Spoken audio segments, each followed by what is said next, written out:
Hello! Welcome to Squid Essays. Inking your academic pen.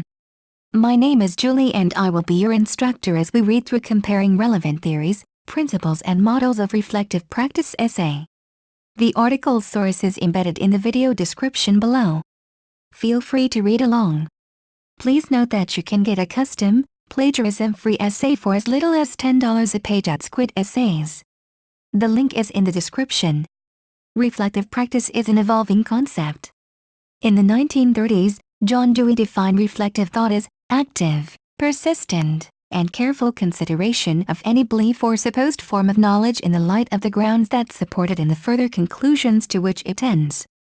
Unregistered trademark. He set out 5 phases or aspects through which we can see a process of reflection. However, using phrases such as phase and stage does give a sense of sequence, a set method, and there seems to be no room for interaction or dialogue, rather that the teacher reflects individually. Of course, this can be the case with an unregistered trademark. You'll have someone to discuss and reflect with following every teaching experience. However, there is a definite place for interaction and dialogue with, for example, colleagues, mentor, in order to evaluate what has gone before and how we can move on. I have found that through reflection with my mentor and by discussing points raised, I have seen my teaching from another perspective and have taken on board different approaches.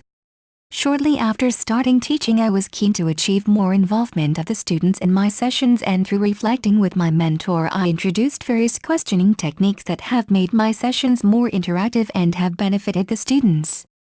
This use of Bloom's unregistered trademark taxonomy of questioning, 1956, broadened my way of thinking about questions and, as well as impacting my sessions, developed my literacy skills by thinking about the way in which I communicate with others and being aware of my audience.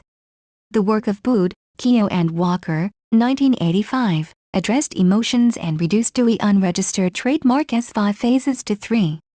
For them, reflection is an activity in which people recapture their experiences, think about it, mull it over and evaluate it.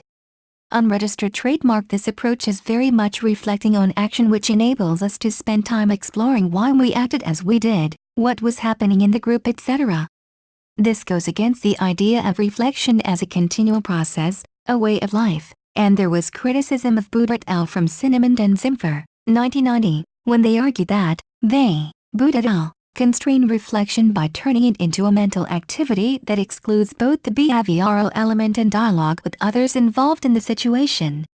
Unregistered trademark. More and more I find myself reflecting as I unregistered trademark am teaching and adapting my teaching as the session progresses to meet the needs of individuals who have brought their own view to the session and presented me with an additional way of looking at the subject matter, or prompted me to use an example which I had previously dismissed or forgotten about. The work of Kolb, 1984, has been influential for the majority of educators, as he approaches reflection in a cyclical way as one that is ongoing and constantly striving for improvement. See diagram below. This to me is a practical and usable model of reflection that can be applied to many aspects of our life experiences, not solely education. An example of how I have worked in this cyclical way and developed my ICT skills is my use of PowerPoint presentation within sessions. I began teaching using pre-prepared PowerPoints that did add to my sessions but could still be quite dry at times. By researching ways in which to improve on this, I have progressed to adding animation, DVD clips, sound, and am now in the process of compiling my own PowerPoint presentations using up-to-date and more relevant information which the students can relate to.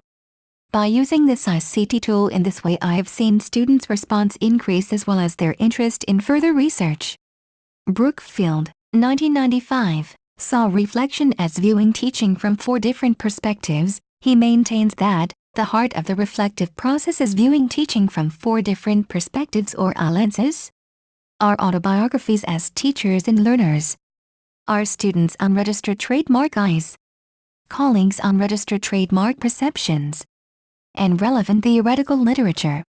Unregistered trademark. We all come to teaching from different backgrounds and with differing life experiences.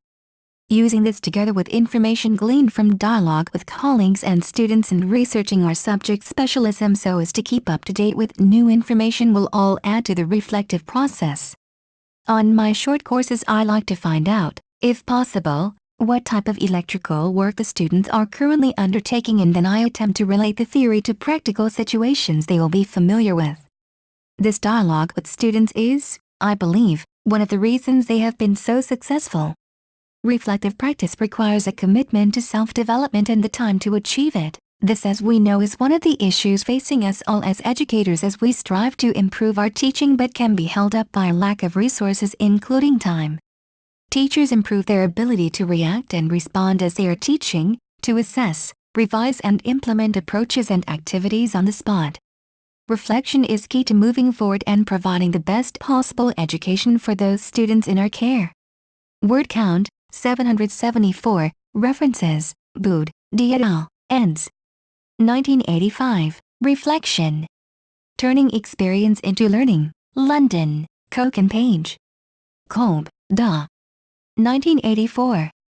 Experiential Learning, Experience as a Source of Learning and Development, New Jersey, Prentice Hall. Brookfield, S. 1995. Becoming a Critically Reflective Teacher. San Francisco, Jossie Bass. Bloom, B.S., ed. 1956. Taxonomy of Educational Objectives, The Classification of Educational Goals, Handbook I, Cognitive Domain. New York, Longmans, Green. Cinnamond and Zimpher. 1990. Reflection. Available, www.infed.org/biblio/b-reflect.htm. Last accessed March 20, 2010. Thank you for taking your time to listen to me. I hope you enjoyed learning about comparing relevant theories, principles and models of reflective practice essay as much as I did. Kindly remember that you can get a custom, plagiarism-free essay at Squid Essays for as little as $10. The link is in the description. See you next time.